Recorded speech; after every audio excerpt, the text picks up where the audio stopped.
Fala pessoal, tudo bem com vocês? Vamos começar a nossa aula do estudo de Marcos, o Evangelho de Marcos. Só que tem um detalhe muito importante: o Evangelho de Marcos ele precisa ser estudado levando em consideração, por isso que eu coloquei essa primeira tela para a gente começar, o período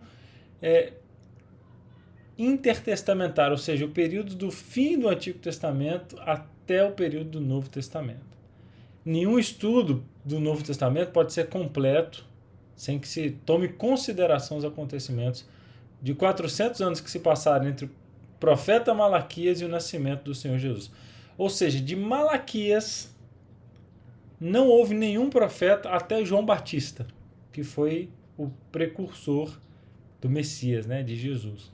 E esses 400 anos, é muito importante a gente saber o que aconteceu nele, porque a gente vai estudar sobre o Evangelho de Marcos, que foi o primeiro dos evangelhos a ser escrito, e conhecer o contexto, os anos anteriores, o contexto do mundo da época de Jesus, faz toda a diferença para a gente estudar um pouco mais a fundo o livro de Marcos, tá bom? Esse período, também chamado de período interbíblico ou período de silêncio profético, ele é chamado assim pelo fato de não ter surgido em Israel nenhum profeta inspirado, ok? É um período de grande atuação do nosso Deus na história, preparando tudo para que, vindo à plenitude do tempo, ele enviasse o seu filho nascido de mulher, nascido sob a lei, para resgatar os que estavam sob a lei, a fim de que recebêssemos a adoção de filhos. Ou seja, nesses 400 anos, parece que o mundo estava sendo preparado para que, quando Jesus viesse, vocês vão perceber, uma cultura estava estabelecida, uma língua praticamente oficial do mundo naquela época.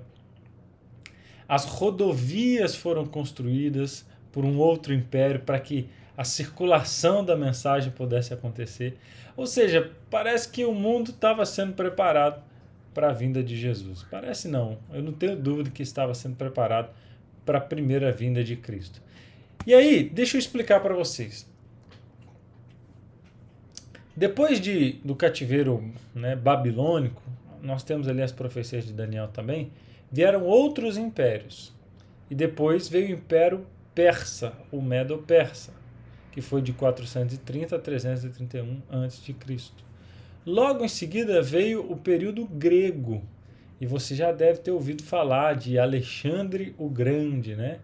Que foi o grande general aí e responsável, por mais que ele não liderou aí todo esse período, mas foi no período onde ele esteve à frente que os gregos conseguiram conquistar muita coisa e algo acontecia nesse período. Os gregos eles conquistavam a cidade e colocavam ali um teatro, um ginásio. Eles se encarregavam de implementar a cultura grega. Eles estabeleciam que as pessoas se vestissem como os gregos, falassem o idioma grego, a filosofia grega era pregada e ensinada, ou seja, o mundo passou a aprender a viver conforme os gregos gostariam que o mundo vivesse. E aí, depois de Alexandre o Grande, o reino é dividido em 4 generais. É um assunto até para uma aula sobre o período interbíblico, porque essa tela que você está vendo aqui é de uma aula só sobre o período interbíblico, mas eu quero dar um resumão aqui. E depois que Alexandre o Grande morre, outros generais assumem, e aí o povo de Deus ele é dominado por um desses. Eu vou mostrar para vocês ali. Quer ver? Vamos chegar lá. Deixa eu passar aqui para o período grego. Olha só. Alexandre o Grande se tornou amigo dos judeus, preservou a cidade de Jerusalém, permitiu observar as leis. Beleza. Ofereceu facilidades e por aí vai. O ponto que eu quero chegar é isso aqui, ó. O império, na verdade, foi dividido em 5 regiões. Lisímaco, os generais, né, nome dos generais, recebeu a Trácia e a Ásia Menor, Cassandro a Macedônia, Ptolomeu recebeu o Egito e o norte da África, Seleuco a Síria, e a Judéia ficou sujeita inicialmente ao general Antígono Monoftalmos, ok? E Ptolomeu Sóter, o libertador, capturou a cidade de Jerusalém num sábado. Então, só para vocês terem uma ideia aí, da linha do tempo até os dias de Jesus. Então, os domínios generais de Alexandre, nessa época aí. Depois o reino foi dividido entre os 4 generais de Alexandre, tá aí o nome deles. E aí, em 168, houve fim do Império. Aí, em 167, entra um cara chamado Judas Macabeu, que se revolta contra um desses generais de Alexandre que dominavam, né, na época, e vira a época dos Macabeus na Judéia. Só que em 63 sobe um outro império, o Império Romano. E aí as tropas de Pompeu, o imperador, invadem a Palestina e é o início do domínio romano na região. Beleza? Aí depois vem os governos de Herodes, aí a gente já falou de Herodes na aula anterior, do Evangelho de Mateus, e assim por diante. O ponto aqui é o seguinte, ó. Esse é um período que eu quero que você entenda, que quando Marcos vai escrever o Evangelho, lá no ano 60 depois de Cristo, o mundo era dominado pelos romanos, e os romanos se encarregaram de construir estradas e reformaram muita coisa. Porém, a cultura era grega, ok? Por conta desse período aí de Alexandre o Grande e seus generais. Para quem Marcos escreve o Evangelho? Então, tendo dito isso, que o mundo era dominado pelos gregos, nós vamos avançar um pouquinho mais. Roma dominava o mundo naquela época. E por volta do ano 60, 64, houve um grande incêndio em Roma, você já deve ter ouvido falar. E nesse período, Nero era, né, o imperador e ele coloca, né, a culpa aí nos cristãos. Então ocorre um grande período de perseguição dos cristãos por parte dos romanos. Beleza? É isso que eu queria que você entendesse. Agora que a gente vai falar sobre o livro de Marcos. Os cristãos estavam sendo perseguidos pelos romanos e os romanos que haviam se tornado cristãos também não entendiam, né? Por que ser cristão era tanto sofrimento assim? Será que Jesus é real? Será que Jesus iria cuidar mesmo da nossa família? Será que Jesus está no controle da situação? Enfim, tendo dito isso, Marcos escreve o seu evangelho para esse público. E nós vamos ver agora, com um pouquinho mais de detalhe, o evangelho de Marcos e algumas curiosidades. Eu sei que algumas certamente você tem dúvida, você lê, e algumas eu recebo lá no Instagram. Pastor, o que significa essa parte? Nós vamos estudar agora sobre o livro de Marcos. Vou colocar a tela aqui. Muito bem, o evangelho segundo Marcos aos romanos, né? Anos 60 depois de Cristo. Vamos lá. Os 4 evangelhos nós já falamos, né, de Mateus, e agora a gente vai estudar sobre Marcos com mais detalhes. O versículo-chave é esse aí, ó. Pois o Filho do Homem não veio para ser servido, mas para servir e dar sua vida em resgate de muitos. Qual que é o propósito do livro, pessoal? Escrito para os romanos, né, e algumas evidências disso. Por que eu fiz todo esse contexto falando que os romanos, explicando o período de Malaquias até o período onde Marcos está escrevendo esse livro? Porque tudo indica que ele foi escrito para os romanos.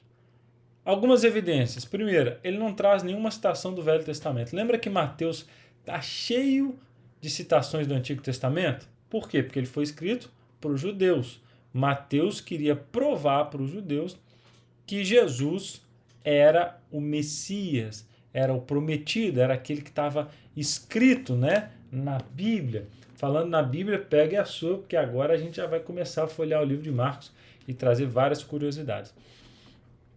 Outro ponto, traduz palavras que seriam desconhecidas para os romanos. Então, quando você vai no Evangelho de Marcos, você vê que muitas vezes Marcos escreve uma coisa e ele coloca assim, isso significa tal coisa. Né? A gente vai ver alguns exemplos lá na frente.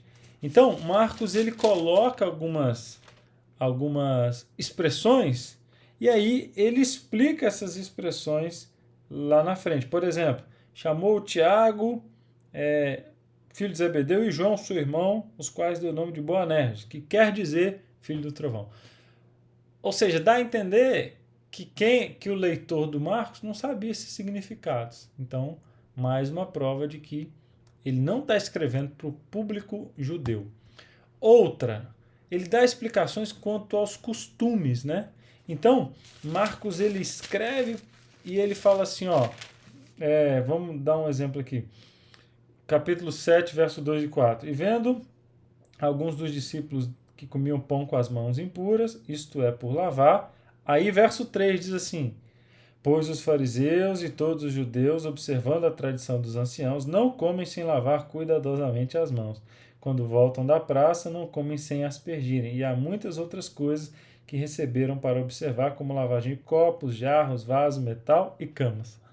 Entendeu? Ele explica o porquê das coisas, pois os judeus não faziam isso. Então está muito claro que Marcos não é escrito para os judeus, e sim para os romanos. Qual que é o propósito? Esse evangelho tem como propósito apresentar o Senhor Jesus como aquele que, tendo autoridade e poder, veio para servir. Isso é muito importante.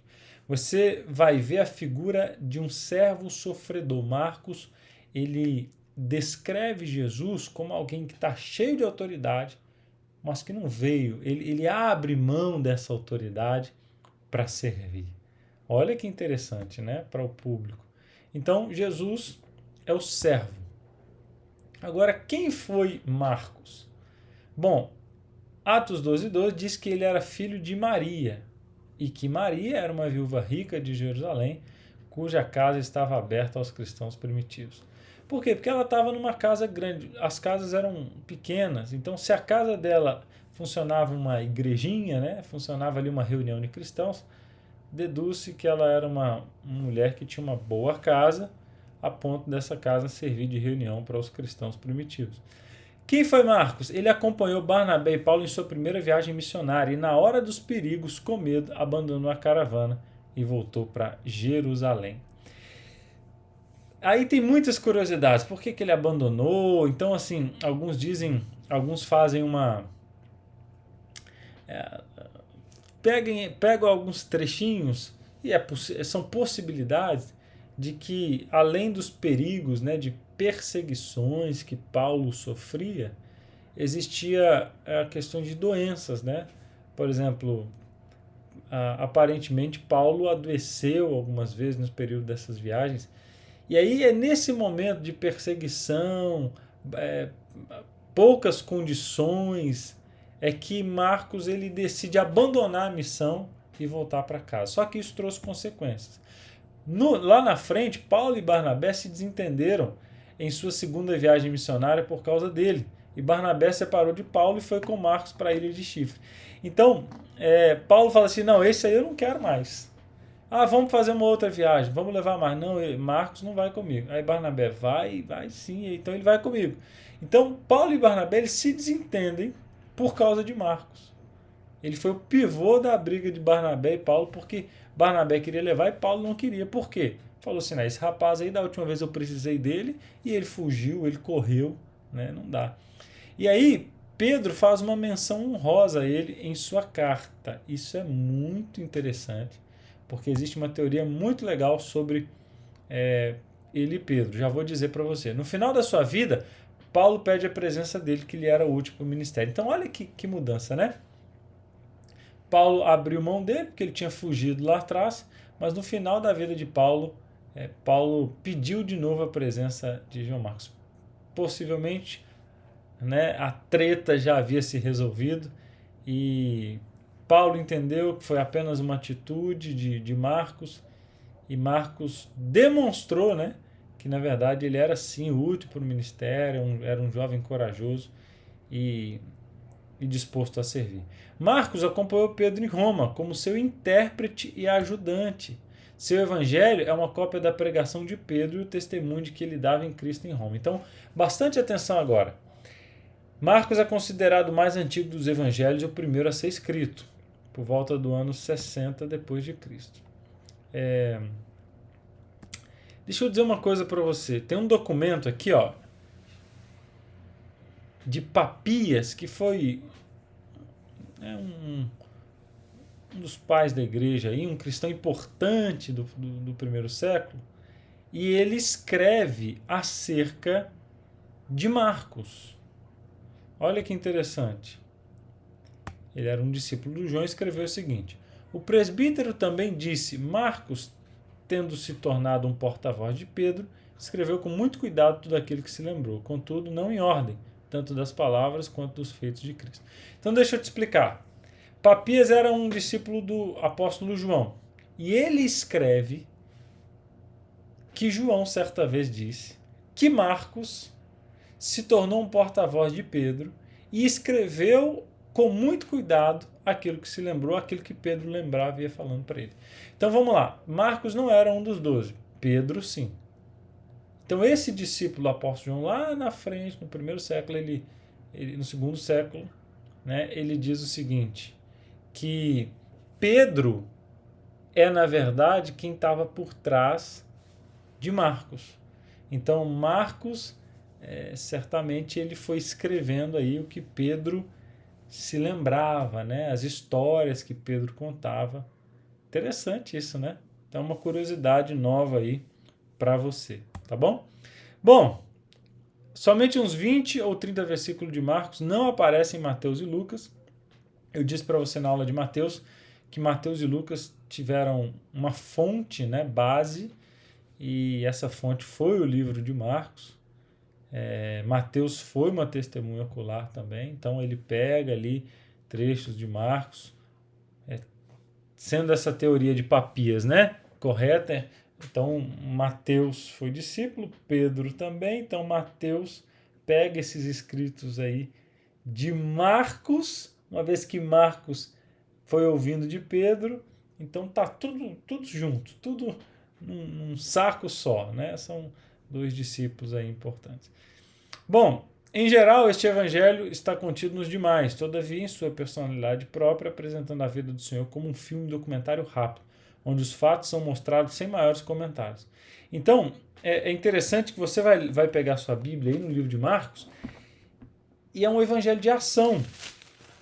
Você for ler ali o livro de Marcos, é assim, ó, ação atrás da outra. Logo em seguida, tem várias expressões como essa. E a seguir, ora, Jesus então vai, a seguir ele faz isso, a seguir ele faz outro. Voltaram os apóstolos e fizeram isso. Então essas expressões de continuidade dá a entender que Marcos queria mostrar para os romanos que Jesus era o servo, mas cheio de poder, porque ele fala de muitos milagres, né? Fala do serviço, do sacrifício, assim por diante. Bom, aí tem algumas particularidades, né? Eu quero falar sobre isso aqui agora não. Eu quero mostrar para vocês algumas curiosidades. Marcos é levado a iniciar a narrativa falando de João Batista, isso aqui não é importante agora. O compromisso era a sua palavra-chave, todavia não era uma intenção chamar as pessoas para si, pois ele se via como percursor do Messias.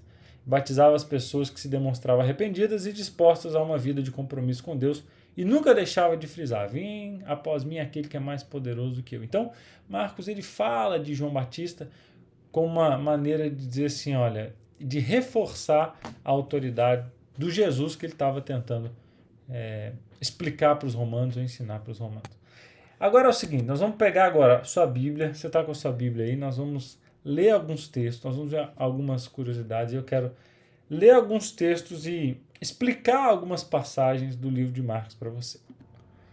Vamos lá, agora que você já pegou sua Bíblia aí, eu coloquei no mapa, esse mapa eu trabalhei com vocês na última aula também sobre o Evangelho de Mateus, só para você lembrar aí a Palestina na época de Herodes ou no tempo de Jesus, aí eu expliquei para você sobre os Herodes, as divisões, a parte aí onde está escrito Arquelau foi depois assumida por Pôncio Pilatos, a parte de azul aí era a região da Galileia, onde Jesus aparece muitas passagens aí da época de Jesus.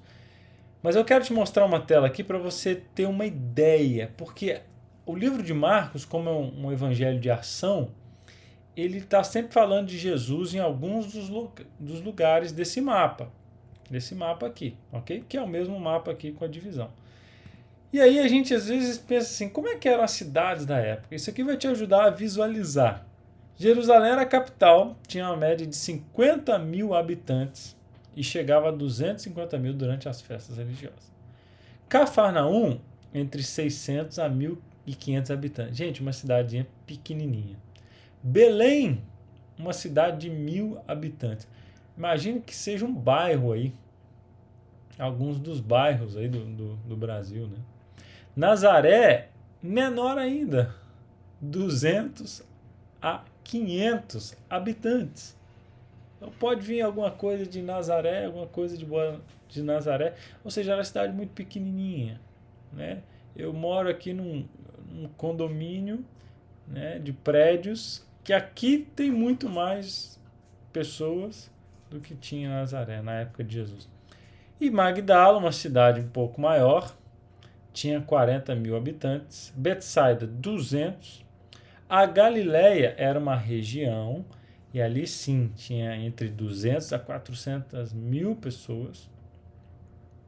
Joséfo, que foi um historiador judeu muito famoso e muito usado até hoje pelos teólogos, ele fala de 3 milhões, mas os historiadores acreditam que seja um exagero, né? Então define entre 200 a 400 mil. E a Judéia, né, que é a região ali, 100 a 150 mil. Beleza? Nós vamos ver agora algumas passagens, né? Já falei para vocês, só recapitulando, que o Evangelho de Marcos o objetivo dele era instruir os crentes, especialmente os gentios romanos, a serem servos do Senhor, a serviço do Senhor, tal como Jesus veio como servo. O livro pode ser dividido em duas partes, né? O Filho do Homem ministrando e o Filho do Homem dando a sua vida. Essa expressão Filho do Homem tem a ver com a divindade se encarnando, né? É uma expressão... Olha o cachorro latindo aqui. É uma expressão que tem a ver com a divindade se tornando carne. Então veja só, essa expressão é muito interessante. Agora vamos lá. Filho do homem ministrando, aí a gente vai para o capítulo 1 e vê João Batista, aí vê o ministério inicial. Onde era? Galileia, falei para vocês. Depois o Filho do Homem dando a sua vida rumo a Jerusalém, semana final e proclamação. Onde era? Judéia e Jerusalém. Depois, nós temos aqui algumas particularidades do Evangelho, né? Um dos 3 sinóticos, eu falei. O que é Evangelho sinótico? Quem lembra? Quem assistiu a aula de Mateus? Sinótico é uma expressão que tem a ver com ver da mesma janela, ou ver do mesmo local. Ou seja, imagina que tem 3 pessoas e as 3 estão vendo a mesma cena e na mesma janela. Ou seja, a visão deles é muito parecida porque eles estão no mesmo local. Então são Mateus, Marcos e Lucas, chamado de Evangelho sinótico. Marcos é um deles, então. É o evangelho de atos e não de discursos. Perceba que pelo evangelho ser escrito para os romanos, Marcos não está explicando nenhum ensino, ele não está falando lá do sermão, das bem-aventuranças, explicando muitas coisas. Não, ele está contando igual um filme, né? Como eu disse atrás aí. Ele está contando as histórias para mostrar que esse aqui é poderoso, né? Esse Messias é poderoso. Os romanos eram um povo de mais de ação do que de pensamento, então Marcos escreve para eles. Relata 18 parábolas entre 70, narra 18 milagres entre 35. Escrito em estilo jornalístico, enérgico, usa muito tempo presente e história. Marcos é conhecido como fotógrafo. Destaca o olhar dos ensinos de Jesus, especifica nomes, lugares, horários, números e reações e sentimentos de pessoas e aponta a popularidade de Jesus. Não agrupa eventos ou ensinamentos, como faz Mateus. Existe uma sucessão proposital e contínua dos efeitos surpreendentes. Dos 16 capítulos, 12 começam com I, indicando a continuidade narrativa. Falei isso para vocês já. Marcos concentra em um capítulo o que Mateus diz em 8. O Sermão do Monte, por exemplo, se concentra em apenas um versículo. Ou seja, vamos ler Marcos 1,39, só para você ter uma ideia aí. Lá só diz assim, ó, então foi para toda a Galiléia, pregando nas sinagogas deles e expelindo os demônios. Só isso. Por quê? Porque é uma ação. Aí, quando você vai nos outros evangelhos, mostra qual era a pregação, o que Jesus estava falando, quais foram os endemoniados. E Marcos simplesmente fala, não, ele foi, andou pela Galiléia, pregou e expulsou o demônio. Tchau, vamos para a próxima cena. Aí ele enfatiza, gente, a dureza dos discípulos e a falta de fé. Segundo toque no cego para que ele visse e também a falta de entendimento quanto à missão de Jesus. Mas vamos lá. Esse é o ponto que eu queria chegar com você. Até aqui, na aula de hoje, eu estou dando panoramas, estou explicando contexto, quem foi Marcos, para quem que ele escreveu, o período em que ele viveu, as provas de que ele não escreveu para o judeu, porque ele ficou explicando sessões, ele explicava expressões e assim por diante. Expliquei também que o povo em Roma sofria muito por causa da perseguição, né, aos cristãos, principalmente depois do ano 64, o Evangelho de Marcos foi fundamental para fortalecer a fé desses cristãos romanos, porque eles sofriam perseguições, então era importante crer que o Deus Todo-Poderoso se fez servo também, e isso acalmava o coração deles, ok? E aí no Evangelho de Marcos, vai lá para o capítulo 2, nós vemos aqui algumas histórias que chamam a atenção. Eu estava preparando essa aula aqui, passando nos evangelhos e pegando algumas das histórias que eu acho que surgem dúvidas. Por exemplo, Marcos capítulo 2, do verso 1 em diante, fala de um paralítico que a casa estava cheia, Jesus estava ensinando, e os amigos abrem o telhado e descem ele para que Jesus o curasse. E aí, o verso 5 do capítulo 2 diz assim: Vendo-lhes a fé, Jesus disse ao paralítico: Filho, os teus pecados estão perdoados. Mas alguns dos escribas que estavam assentados ali e arrazoavam em seu coração, perguntavam: por que ele fala desse jeito? Isto é blasfêmia. Quem pode perdoar pecados senão um que é Deus? Então, o que era blasfêmia nesse contexto aí? Era se colocar no lugar de Deus. Você não é Deus e está se colocando no lugar de Deus. Os escribas não entendiam que ali estava o próprio Deus encarnado. Então pensou, esse aí está blasfemando, porque está falando que pode perdoar pecados. Agora tem uma curiosidade. Naquela época existia um conceito entre alguns de que a pessoa que era curada, ela só era curada depois que os pecados dela fosse perdoado. Então, e no contexto aqui,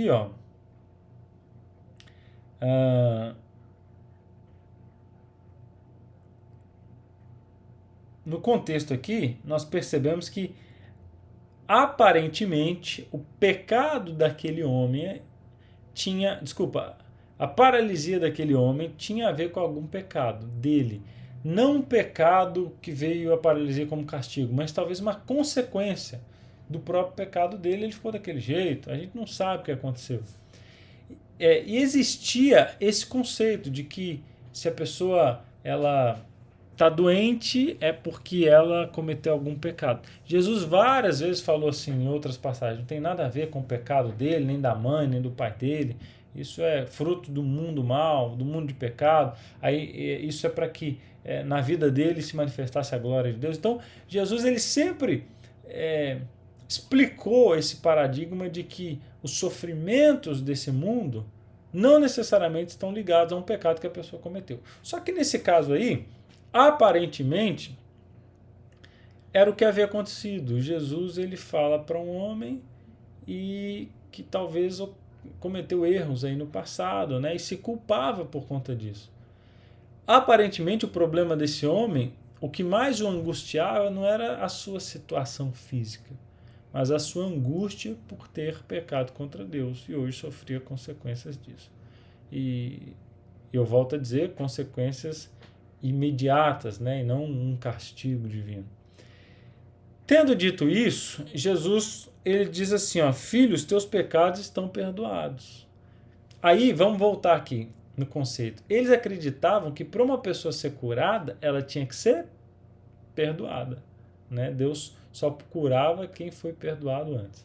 Aí Jesus fala assim, então o que é mais fácil?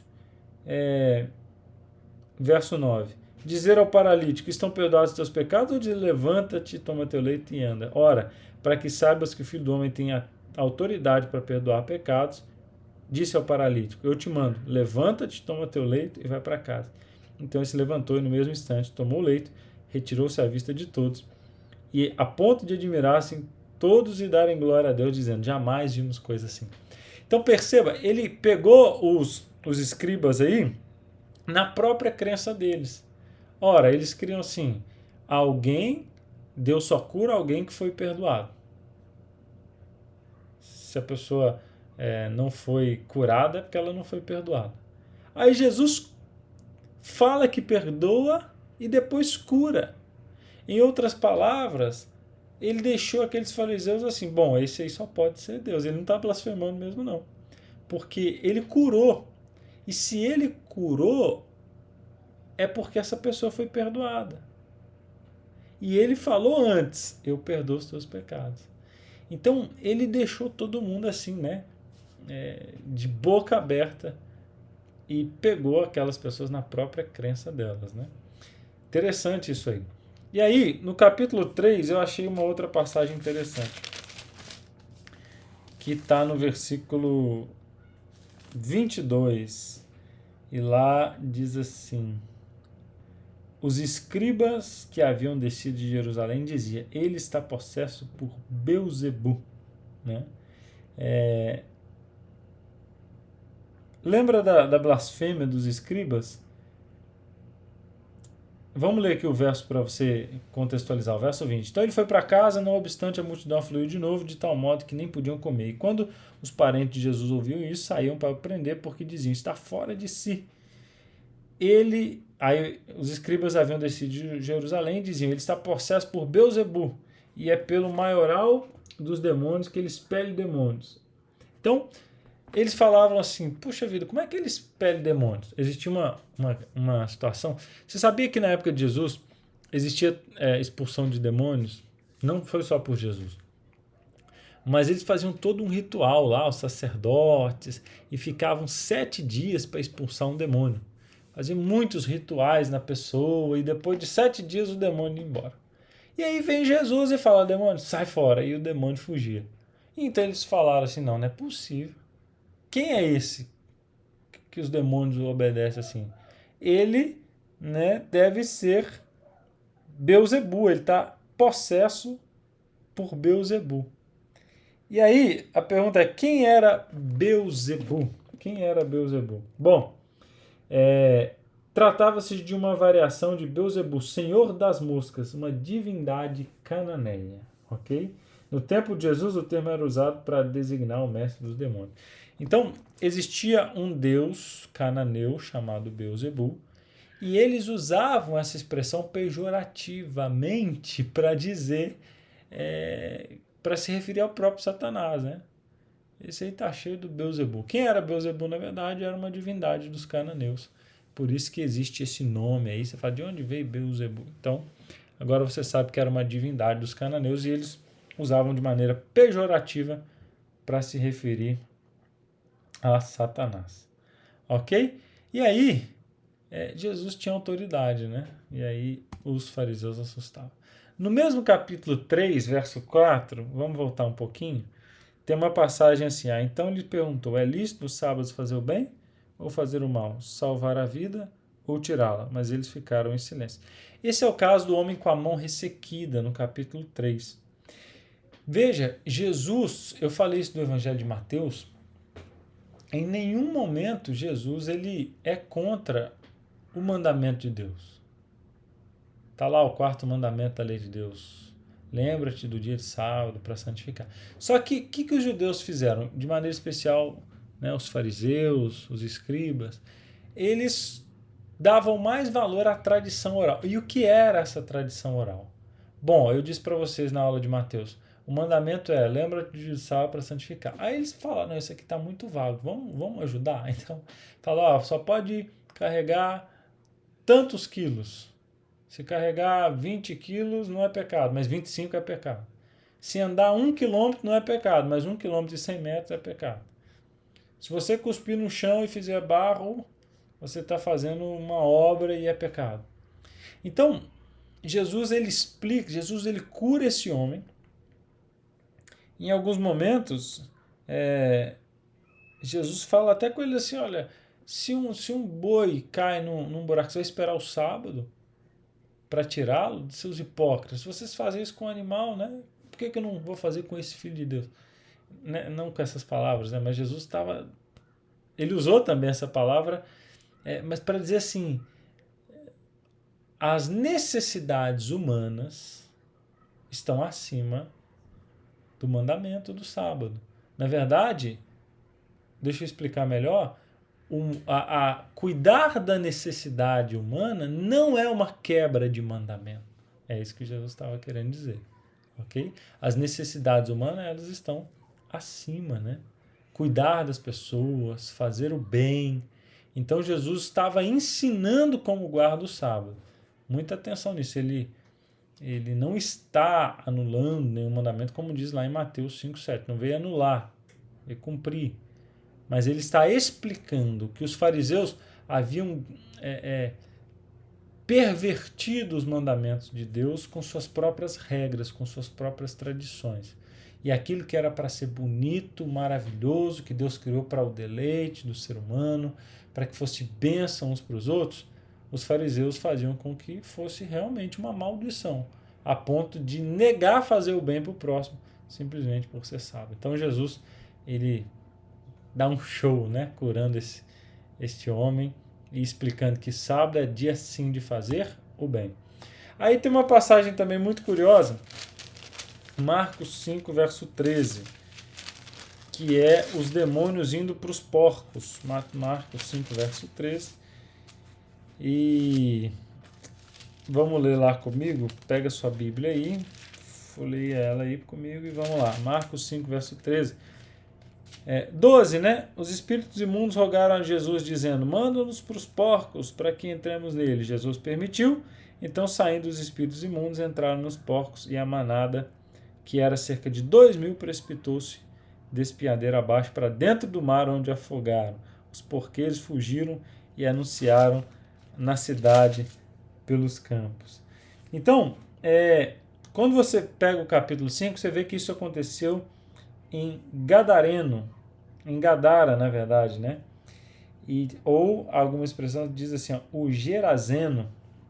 E nessa cidade é uma curiosidade. As pessoas perguntam assim: por que Jesus mandou demônios para os porcos, né?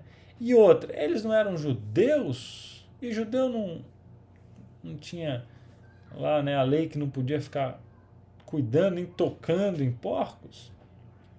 Aí tá, gente, a importância de a gente entender um pouquinho da geografia bíblica e do contexto bíblico. As pessoas leem a Bíblia, muitas delas, né? Por isso que você está aqui fazendo esse curso, assistindo aulas e tal. Elas simplesmente acreditam que, por ser em Israel ou por ser em Judá, só existia um povo e todo mundo vivia da mesma forma. Não, gente. O próprio Jesus, quando chega em algumas cidades, ele lida com publicano, né, cobrador de impostos, ou seja, só aí você percebe que tinha gente que vivia de um outro estilo de vida do que a maioria das pessoas. Que vivia em prol de cobrar impostos do próprio povo. Existiam os herodianos, eu falei na aula de Mateus, as seitas na época de Jesus, que eram o clã aí, né, político da família de Herodes, que apoiava, na verdade, a família de Herodes. Existiam os essênios, que viviam nas cavernas. Existiam os saduceus, né, a favor aí da cultura grega. Existiam os fariseus, que eram esses aí da lei, das tradições orais. Jesus usa algumas expressões, os pecadores e prostitutas, ou seja, se existia prostituição em Israel, é porque tinha muita gente que vivia em imoralidade. Existia essa expressão pecadores, era aquelas pessoas que não queriam saber de Deus, de sinagoga, de nada, e que viviam ali também. Então não se assuste se alguém ali estava criando porcos. Agora tem um outro detalhe. Existiam em Israel várias cidades chamadas cidades gentílicas, né? Cidades onde não era cidade de judeu. Eram gregos, eram romanos, eram cidades onde vivia uma uma população que não era de judeus, mas vivia ali no território de Israel. E a arqueologia, a geografia bíblica diz que Gadara era uma dessas cidades. Uma cidade onde existia muitos gregos morando ali naquela região. Ok? Era uma região chamada de Decápolis, que tinham 10 cidades. E muitas dessas cidades tinham gregos. Aí, olha só que curioso. Qual é a teoria sobre os porcos? Era que existiam ali gregos e eles faziam consumo de porco e sacrifícios também usando porcos. Lembra que na época ali os povos vizinhos existiam vários tipos de sacrifícios para vários tipos de deuses diferentes. E os porcos eram usados para isso. Só que também existiam esses judeus, lembra que eu falei que tinham os pecadores, que não estavam nem aí com Deus, com sinagoga, queriam ganhar dinheiro, queriam seus prazeres, suas imoralidades. E alguns desses também criavam porcos. Por quê? Porque viam que era um comércio. Bom, esses gregos usam porcos aí para sacrifício, para outras coisas, mas eu vou criar esses porcos para isso. E aí, quando Jesus, olha que interessante, quando Jesus permite que os demônios vão até os porcos, ele, ao mesmo tempo que ele liberta aquele homem, ele permite que esses sacrifícios, pagãos sejam destruídos, que eles vão ser usados como sacrifício pagão. E ao mesmo tempo acaba com um negócio aí lucrativo desses judeus que, mesmo sabendo que era proibido criar porcos, eles decidem criar simplesmente pelo lucro. Bom, essa que eu te falei é uma teoria, ok? Uma teoria bem aceita aí por aqueles que estudam geografia bíblica e um pouquinho da arqueologia da época, ok? Bom, está explicado aí o mistério dos porcos e Jesus, em sua sabedoria, é aquela ditada, né? Mata 2 coelhos com uma cajadada só. E aí, algumas expressões que a gente viu no início, que Marcos explica, Marcos 5,41, quando... Vamos lá, Marcos 5, versículo 41. Quando Jesus ressuscita, uma criança, ele não, a menina está dormindo e tal, e aí verso 41, tomando pela mão, ele diz, Talita cumi, que quer dizer, menina, eu te mando, levanta-te. Eu coloquei esse verso só para te dizer que se Marcos, eu falei isso já no início da aula, se Marcos está explicando algumas expressões, é mais uma prova de que o livro não foi escrito para o povo judeu, e sim para o estrangeiro, ok? Agora essa parte aqui é muito legal, eu separei também porque Marcos ele fala de algumas medidas monetárias, por exemplo, Marcos 6,37, naquele episódio onde as pessoas estão com fome, e tem os pães e os peixes, Marcos 6, verso 37, diz assim, Marcos 6, 37. Porém, eles lhe respondeu, dai-lhe vós mesmo de comer. Disseram-lhe, iremos comprar 200 denários de pão para lhes dar de comer? Jesus, ao ser questionado pelos discípulos, que a multidão estava com fome, ele responde, dá vocês mesmos de comer para eles. Aí eles respondem, Jesus, nós vamos gastar 200 denários para comprar pão para essa galera, para essa multidão. Aí, em outro momento aqui também, Jesus, existe aqui outras passagens que fala de moeda, de dinheiro e tal. E a gente, leitor moderno, fica sem saber assim, quanto que equivale isso hoje em dia, Quanto que seria em reais e tal. Então, para você ter uma noção, uma ideia, e isso vai te ajudar não só no livro de Marcos, mas em todos os evangelhos, a dracma perdida, a mulher do vaso lá que custava 300, que poderia ser vendido, e o valor arrecadado seria de 300 denários. Isso aí também está lá em Marcos 14. Eu achei aqui, verso 5. porque este perfume poderia ser vendido por mais de 300 denários e dar aos pobres. Então, quanto era um denário? E as outras moedas, a dracma? Quanto era um talento? Quanto equivale, né? Então, eu separei aqui para vocês terem uma ideia. Ó, vamos lá. Essa imagem aqui, eu não sei como é que você está enxergando aí. Se você tiver com o celular, talvez veja pequeno. Eu vou aumentar ela aqui para você. Então, existia dinheiro e peso. E aí, cada moeda equivale a um valor. Vamos pegar como base o denário ou a dracma. Vamos lá. Vou aumentar aqui para você. A dracma ou o denário equivalia a um dia de trabalho. Então vamos lá. Você trabalha na construção civil e alguém te chama para trabalhar, na verdade. Alguém fala assim, olha, estou precisando de alguém para trabalhar comigo hoje ali, um servente, de pedreiro e tal, ou qualquer outra profissão, que seja, vou fazer uma diária, vou fazer uma faxina, alguém que recebe por dia, ok? E não por serviço prestado. Era pago com um denário, essa moeda era romana, ou com uma dracma, que era uma moeda grega.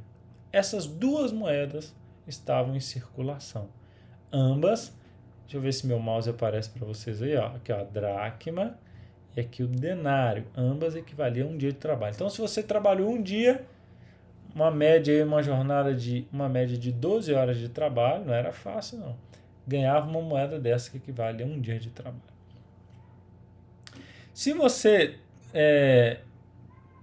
trabalhasse menos tempo, você poderia ganhar outras medidas. Por exemplo, a menor era o lepton, que era uma moeda judaica, né?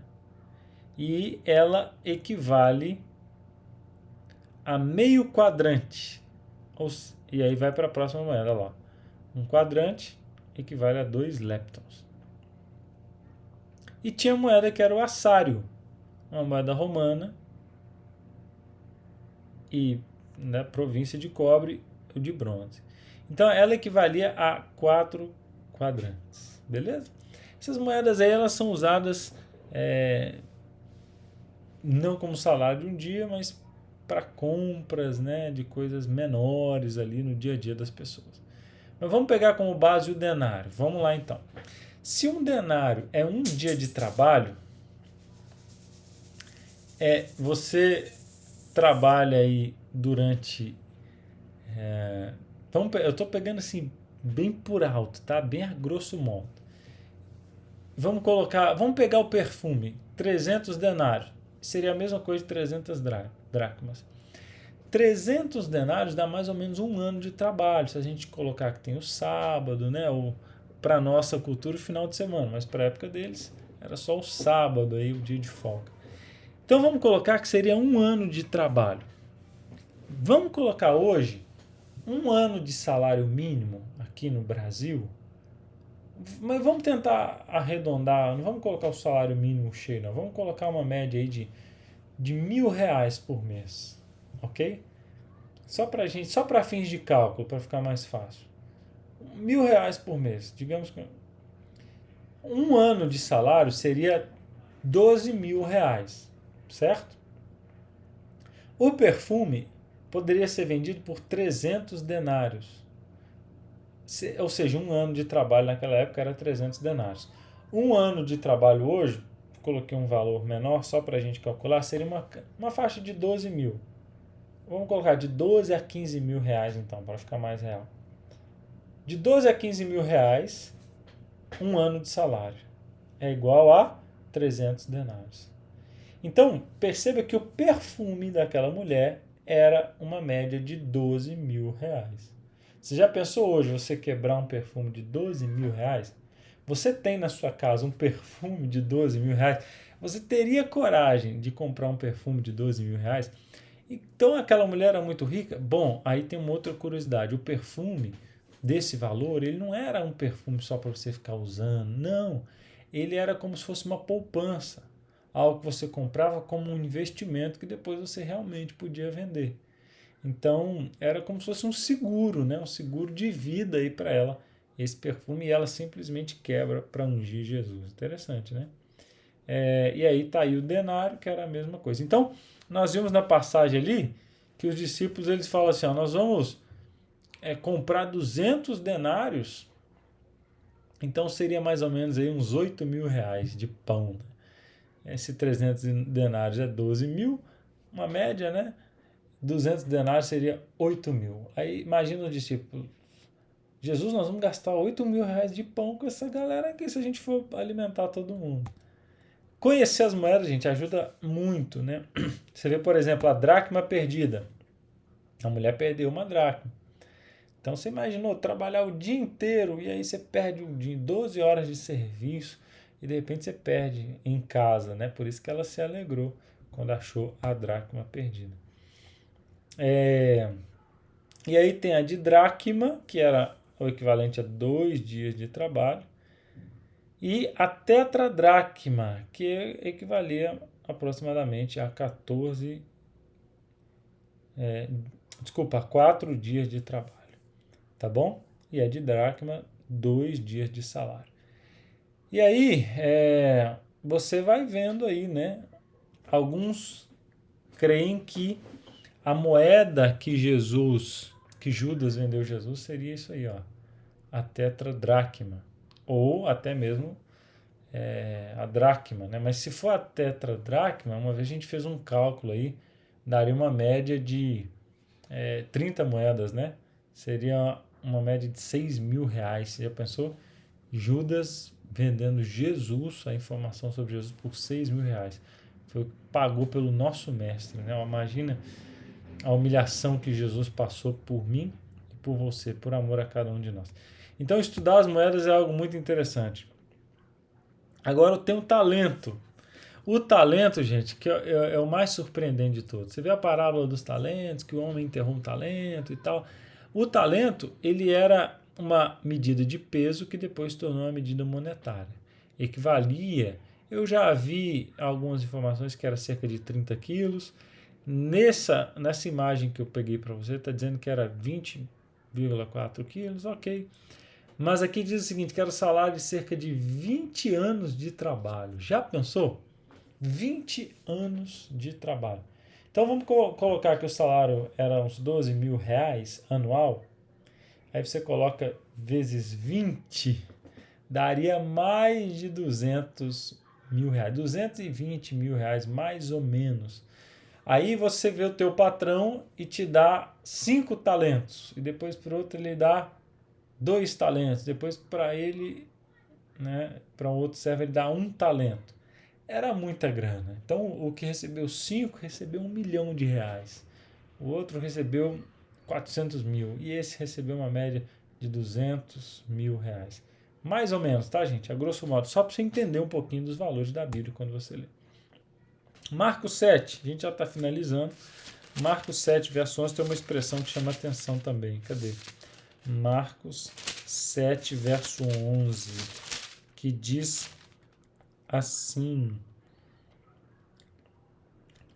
vós, porém, dizeis, se um homem disser a seu pai e sua mãe, aquilo que poderias aproveitar de mim é corbã, isto é, oferta para o Senhor, então dispensais de fazer qualquer coisa em favor de seu pai e sua mãe, invalidando a palavra de Deus pela vossa própria tradição, que vós mesmos transmitisseis, e fazeis muitas outras coisas semelhantes. Então Jesus, ele estava chamando a atenção de alguns que, de escribas, né, e fariseus, que estavam falando sobre o mandamento, né, de honrar pai e mãe. E aí Jesus estava expondo a hipocrisia deles e falou: olha, vocês, pela tradição de vocês, vocês quebram o mandamento de Deus. Vocês são hipócritas. Aí Jesus menciona isso. Corbã. O que era o corbã? Aí Jesus estava explicando. O que era o corbã, gente? Corbã era uma tradição deles que dizia o seguinte: eu posso fazer um voto para Deus e de dedicar meus recursos e meus bens para Deus. E se eu fizer este voto, eu estou desobrigado de cuidar dos meus pais em sua velhice ou de destinar recursos para eles quando eles precisarem. Aí Jesus, ele vai assim, né? Pesado em cima dos fariseus. Fala, vocês, hipócritas, por conta da tradição de vocês, vocês fazem seus próprios votos e dizem isso é corban, ou seja, isso é uma oferta para Deus. E essa oferta para Deus, vocês acham que isso anula a responsabilidade de honrar pai e mãe. Não, vocês são hipócritas.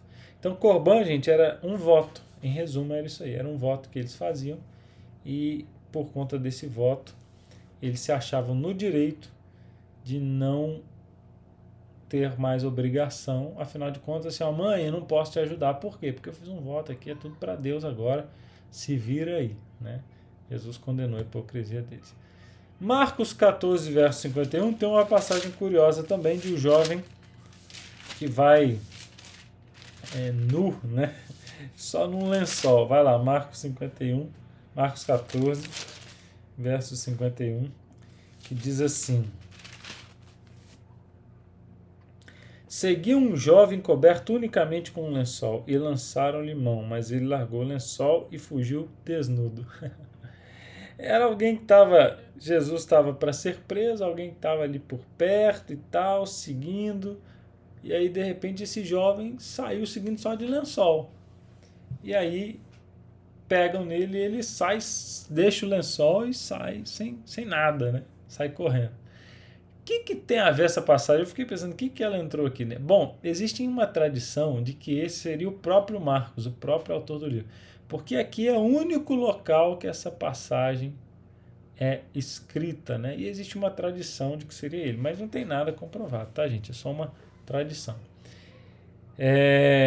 E aí, agora uma pergunta que surge: que ele estava com esse lençol? Por que ele não estava de roupa, gente? Bom, uma curiosidade, na época a roupa era muito difícil de fazer, não era, ninguém tinha um guarda-roupa cheio de roupas. Acredita-se que a maioria das pessoas tinham só uma roupa e com ela, né, fazia-se tudo. E a túnica ali e tal, que servia para usar durante o dia, para se cobrir durante a noite. Então, não era fácil assim você ter mais de uma peça de roupa. Então, o que se fazia? Você colocava a sua roupa para lavar e se usava um lençol enquanto ela secava. Aparentemente foi isso que aconteceu.